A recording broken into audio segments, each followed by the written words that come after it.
আসসালামু আলাইকুম বন্ধুরা, আশা করি সবাই সুস্থ আছেন। বন্ধুরা, কাতারের ভেতর যুক্তরাষ্ট্রের আল উদেদ এয়ার বেস মধ্যপ্রাচ্যের ভেতর যুক্তরাষ্ট্রের সর্ববৃহৎ সামরিক ঘাঁটি। এটি শুধু মধ্যপ্রাচ্য নয়, একেবারে পশ্চিম এশিয়ার উপকূল থেকে শুরু করে দক্ষিণ এশিয়ার দেশসমূহকে কন্ট্রোল করার জন্য যুক্তরাষ্ট্রের জন্য কৌশলগতভাবে খুবই গুরুত্বপূর্ণ। যে কাতারের এই বিমান ঘাঁটিটি রক্ষা করার জন্য যুক্তরাষ্ট্র বহু ধরনের শক্তিশালী আকাশ প্রতিরক্ষা ব্যবস্থা মোতায়েন করে রেখেছে। এসব বলছে যুক্তরাষ্ট্র 2014 সালে কাতারের ভেতর $11 বিলিয়ন সমপরিমাণের অস্ত্র বিক্রি করে, যার অধিকাংশই ছিল প্যাট্রিয়ট PAC-3 মিসাইল ব্যবস্থা। কাতারে বর্তমানে যুক্তরাষ্ট্রের 10টি প্যাট্রিয়ট ফায়ারিং ইউনিট রয়েছে। জানা যায় 4টি ব্যাটারির সমন্বয়ে এটা গঠিত। প্রতিটি ব্যাটারিতে একাধিক লঞ্চিং সিস্টেম এবং রাডার সিস্টেম রয়েছে। আল উদেদ ঘাঁটিতে যুক্তরাষ্ট্র নিজস্ব প্রতিরক্ষা ব্যবস্থার জন্য থার্ড এবং প্যাট্রিয়ট সিস্টেমও মোতায়েন রেখেছে। তবে এগুলো কাতারের মালিকানায় নয়, মার্কিন বাহিনীর নিয়ন্ত্রণে। সংখ্যার দিক থেকে এই ঘাঁটিতে সাধারণত 1 থেকে 2টি থার্ড ব্যাটারি এবং কয়েক ইউনিট প্যাট্রিয়ট ক্ষেপণাস্ত্র রয়েছে। ইউনিটটি প্যাট্রিয়ট ক্ষেপণাস্ত্র ব্যবস্থা 31,416 বর্গ কিলোমিটার এলাকা এবং একটি থার্ড ক্ষেপণাস্ত্র প্রায় 31,41,592 বর্গ কিলোমিটার এলাকার নিরাপত্তা দিতে পারে, যেখানে কাতারের ভৌগোলিক আয়তন হলো মাত্র 11,000 বর্গ কিলোমিটার। প্রশ্নটা হচ্ছে, কাতারের মতো একটি ছোট দেশে একটি আকাশ প্রতিরক্ষা ব্যবস্থাই তাদের নিরাপত্তা দেওয়ার জন্য যথেষ্ট। এখানে যুক্তরাষ্ট্র এত ক্ষেপণাস্ত্র ব্যবস্থা কেন মোতায়েন রেখেছে? দেখুন, এর একমাত্র কারণ হলো ইরান। যখন কোনো ব্যালিস্টিক মিসাইল নিক্ষেপ করা হয়, এই ব্যালিস্টিক মিসাইলের 3টি স্টেজ থাকে। প্রথমটি হলো প্রাথমিক স্টেজ, যেটা হামলার পরপরই মহাকাশের দিকে ছুটে যায়। তারপর মহাশূন্যে থাকে, তারপর সেটা আবার রিএন্ট্রি করে পৃথিবীর দিকে। দেখুন, এই 3 স্টেজের মধ্যে যখন মিসাইলটি ফায়ার হয়, মহাকাশের দিকে যায়, তখনই এটাকে ভূপাতিত করার সবথেকে ভালো সুযোগ এবং সর্বোচ্চ সম্ভাবনা থাকে। আর এই জন্যই যুক্তরাষ্ট্র এত আকাশ প্রতিরক্ষা ব্যবস্থা কাতারে মোতায়েন করেছে। যুক্তরাষ্ট্রের ভূখণ্ড বলেন কিংবা যুক্তরাষ্ট্রের সামরিক ঘাঁটি, যেটাকে লক্ষ্য করেই ইরান যদি ব্যালিস্টিক মিসাইল নিক্ষেপ করে, পার্সিয়ান সাগরের ভেতর এই যুক্তরাষ্ট্রের যত আকাশ প্রতিরক্ষা ব্যবস্থা রয়েছে, সেটা যুদ্ধজাহাজ থেকে শুরু করে যে ল্যান্ড বেজ, সকল কিছু একসাথে কাজ করে ইরানের ভূখণ্ড থেকেই সেই ব্যালিস্টিক মিসাইলগুলোকে প্রতিহত করে দিতে পারবে। এটা হলো তাদের পরিকল্পনা। যুক্তরাষ্ট্রের প্রেসিডেন্ট যখন ইরানে সরাসরি বোমা হামলার হুমকি দিয়েছেন, ঠিক এমতো পরিস্থিতিতে দক্ষিণ কোরিয়ার ভেতর যুক্তরাষ্ট্রের যে এয়ার বেস রয়েছে, সেখান থেকে 16টি C-17A যে কার্গো প্লেন রয়েছে, এই 16টি কার্গো প্লেন ভর্তি করে বিপুল পরিমাণের বোমা, বিপুল পরিমাণের মিসাইল নতুন করে কাতারের এই ঘাঁটিতে যুক্তরাষ্ট্র এনেছে, যেটাকে সন্দেহ করা হচ্ছে যে চূড়ান্তভাবে ইরানের সঙ্গে যে যুদ্ধ রয়েছে, তার যে চূড়ান্ত প্রস্তুতি সেটা সম্পূর্ণ করা। এই বিমানগুলো দিয়ে ভর্তি করে নতুন AGS যে আকাশ প্রতিরক্ষা ব্যবস্থা রয়েছে, সেটাকেও মোতায়েন করা হয়েছে কাতারের ভেতর। এবং প্যাট্রিয়ট ক্ষেপণাস্ত্র, থার্ড ক্ষেপণাস্ত্রের যে ইন্টারসেপ্ট রয়েছে, মিসাইল রয়েছে, সেটাও বিপুল পরিমাণে নতুন করে কাতারে আনা হয়েছে। মানে ব্যাপক প্রস্তুতি চলছে ইরানের বিরুদ্ধে যুদ্ধ করার জন্য। এখন আপনি যুক্তরাষ্ট্র যখন দক্ষিণ কোরিয়া থেকে 17টি কার্গো বিমান ভর্তি করে বিপুল পরিমাণের মিসাইল আনবেন ইরানে আক্রমণ করার জন্য, তখন ইরান বসে থাকবে এমনটা তো হতে পারে না। দেখুন, ইরানের সুপ্রিম লিডার আয়াতুল্লাহ খামেনি সরাসরি যুক্তরাষ্ট্র এবং যুক্তরাষ্ট্রের ঘাঁটিগুলোতে আক্রমণ করার জন্য চূড়ান্ত নির্দেশ দিয়ে দিয়েছেন যে প্রস্তুত থাকো।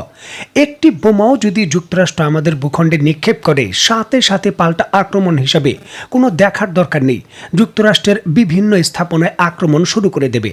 ইরানের বর্তমানে 2টি মহাকাশ গবেষণা কেন্দ্র রয়েছে, যেখান থেকে ইরান বিভিন্ন ধরনের রকেট দিয়ে তাদের যে স্যাটেলাইটগুলো রয়েছে নিক্ষেপ করে। আয়াতুল্লাহ খামেনি সেই সকল মহাকাশ স্থাপনাগুলোকে চূড়ান্ত প্রস্তুতি নিতে নির্দেশ দিয়েছেন। এখানে আপনাদের সুবিধার্থে বলে রাখা ভালো, যেই সকল রকেট দিয়ে বিভিন্ন ধরনের স্যাটেলাইট মহাশূন্যে প্রেরণ করা হয়, সেই সকল রকেট দিয়েই কিন্তু আন্তঃমহাদেশীয় যে হামলা সেটা করা সম্ভব। শুধুমাত্র স্যাটেলাইটের পরিবর্তে সেই জায়গায় মিসাইলের পেলোড থাকবে, যে পেলোডগুলো মহাশূন্যের একটা দীর্ঘ সময় দ্রুত গতিতে পাড়ি দেওয়ার পর সে তার টার্গেটে গিয়ে আবার রিএন্ট্রি করবে পৃথিবীর ভেতর। আন্তঃমহাদেশীয় ব্যালিস্টিক মিসাইলগুলো কিন্তু এইভাবেই কাজ করে এবং ইরান তার মহাকাশ গবেষণার আড়ালে এই প্রযুক্তি আয়ত্ত করে ফেলেছে, যেটা নিয়ে বহুদিন ধরেই কিন্তু যুক্তরাষ্ট্রের মাথা ব্যথা ছিল। ইরানের হাতে বর্তমানে কয়েক ভেরিয়েন্টের রকেট রয়েছে, যার মাধ্যমে সে মহাশূন্যে তার পেলোড বা বিভিন্ন ধরনের স্যাটেলাইটগুলোকে প্রেরণ করে। তবে এক্ষেত্রে আসলে সোরুস রকেট হলো সবথেকে শক্তিশালী, যেটি ইরানের মহাকাশ কর্মসূচির একটি উচ্চবিলাসী প্রকল্প।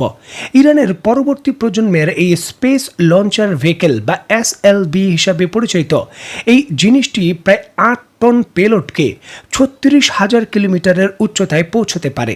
বর্তমানে সরুস 1 এবং সরুস 2 রয়েছে, যেটার সক্ষমতা 3 টন পর্যন্ত মহাশূন্যে নিয়ে যেতে পারে, যেটাও কিন্তু একটি শক্তিশালী সক্ষমতা। দেখুন, 3 টনের একটি পরমাণু বোমা বা 3 টনের পেলোড সম্পন্ন যদি ICBM কয়েকটি পরমাণু বোমার কথা আমরা বিবেচনা করি, সেটা যুক্তরাষ্ট্রের মূল ভূখণ্ডে আঘাত করলে যুক্তরাষ্ট্রের কয়েকটি শহরকে উড়িয়ে দিতে সক্ষম। যদিও ইরান এই কথাটা বলেনি যে আমরা আমাদের সরুস রকেট সিস্টেম দিয়ে সরাসরি যুক্তরাষ্ট্রে আক্রমণের প্রস্তুতি নিচ্ছি, এমনটা তারা বলেনি। তবে ইরান বলেছে তাদের মহাকাশ গবেষণার জন্য নতুন স্যাটেলাইটকে তারা মহাশূন্যে প্রেরণের প্রস্তুতি নিচ্ছে, যার জন্য সৌরস সিস্টেমকে তাদের মহাকাশ স্টেশনে তারা বর্তমানে ইনস্টল করছে, সেটা লোড করে ফায়ার করার জন্য। দেখুন, আমরা সাধারণ কোনো যুদ্ধের কথা বলছি না, আমরা ইরান এবং যুক্তরাষ্ট্রের যুদ্ধের কথা বলছি, যেটা সর্বাত্মকভাবে পৃথিবীতে বড় ধরনের সংঘাত তৈরি করতেই পারে। পৃথিবীর কোনো দেশই চাইবে না, এমনকি আমরাও চাই না যে এত বড় ধরনের যুদ্ধ এমন একটি কঠিন সময়ে শুরু হোক, যেখানে পৃথিবীর মানুষ বর্তমানে মূল্যস্ফীতির কষাঘাতে প্রচণ্ডভাবে সমস্যায় রয়েছে। যে হোক, এই পরিস্থিতি এবং উত্তেজনা সার্বিকভাবে আলাপ আলোচনার মাধ্যমে অন্ততপক্ষে সরাসরি সংঘাতের ঝুঁকিটা কিছুটা হলেও যাতে কমানো যায়, সেটা নিশ্চিত করার জন্য ইরান সুইজারল্যান্ডের ভেতর তাদের যে মধ্যস্থতাকারী রয়েছে, ইরান এবং যুক্তরাষ্ট্রের মধ্যে বর্তমানে সরাসরি যে যোগাযোগটা হয় সেটা সুইজারল্যান্ডের মাধ্যমেই হয়। যাই হোক, ইরানের কর্তৃপক্ষ সুইজারল্যান্ডের যে এনভয় রয়েছে, তাদের মধ্যস্থতাকারী রয়েছে, তার মাধ্যমে যুক্তরাষ্ট্রকে চিঠি দিয়েছে যে ট্রাম্প যে এই ইরানের ভেতর বম্বিং করার হুমকি দিলেন, সেই বিষয়টা দ্বিপাক্ষিকভাবে কতটুকু উত্তেজনা বৃদ্ধি করেছে, এবং তারাও কিন্তু চূড়ান্ত প্রস্তুতি রয়েছে এই বিষয়ের পাল্টা জবাব দেওয়ার জন্য।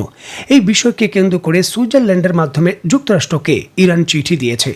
বিষয়টিকে কেন্দ্র করে হতে পারে পরোক্ষভাবে আলোচনা শুরু হবে যে এই উত্তেজনাপূর্ণ পরিস্থিতি আসলে কতদূর এগোবে, নাকি আলোচনার মাধ্যমে সমাধান হবে এই বিষয়ের জন্য। এখন দেখুন, যুক্তরাষ্ট্র বর্তমানে যেই পরিস্থিতির মধ্যে রয়েছে এবং ইরানও যেইভাবে তাদের পরমাণু কর্মসূচি এগিয়ে নিয়ে যাচ্ছে এবং তাদের মিসাইল কর্মসূচি নিয়ে কোনো ছাড় দেবে না, এমন পরিস্থিতিতে আলাপ আলোচনার মাধ্যমে সমাধান হবে এই সম্ভাবনা খুবই কম। সামরিক বিশেষজ্ঞরা এক বাক্যে এটা স্বীকার করেছেন। সামরিক বিশেষজ্ঞরা বলছেন যে যুক্তরাষ্ট্র ইসরায়েলের চাপকে উপেক্ষা করতে পারবে না। ইসরায়েল যেমনটা চাচ্ছে তেমনটা অনুসারে অন্তত সীমিত পরিসরে হলেও ইরানের ভেতর আক্রমণ তারা চালাবে, এবং সীমিত পরিসরে হোক বা বড় পরিসরে ইরানের ভেতর যে কোনো হামলাই ট্রিগার করবে এই যুদ্ধকে একটা নেক্সট লেভেলে, এবং নিশ্চিতভাবেই বাহরাইন, কাতার সহ উপসাগরীয় কয়েকটি দেশ ইরানের IRGCর দখলে চলে যেতে পারে, কারণ যুক্তরাষ্ট্রকে সেগুলো ব্যবহারের সুযোগ তারা দেবে না। এখন দেখার বিষয় কোথাকার পানি কোথায় গিয়ে গড়ায় এবং এই উত্তেজনাপূর্ণ পরিস্থিতি আসলে কতটুকু পরিণতি পায়। যখনই এই বিষয়ে নতুন কোনো আপডেট আসবে, সাথে সাথে আপনাদের আমি জানাতে চেষ্টা করব। সেই পর্যন্ত সবাই ভালো থাকবেন, সুস্থ থাকবেন এবং বাংলাদেশকে ভালোবাসবেন। আল্লাহ হাফেজ।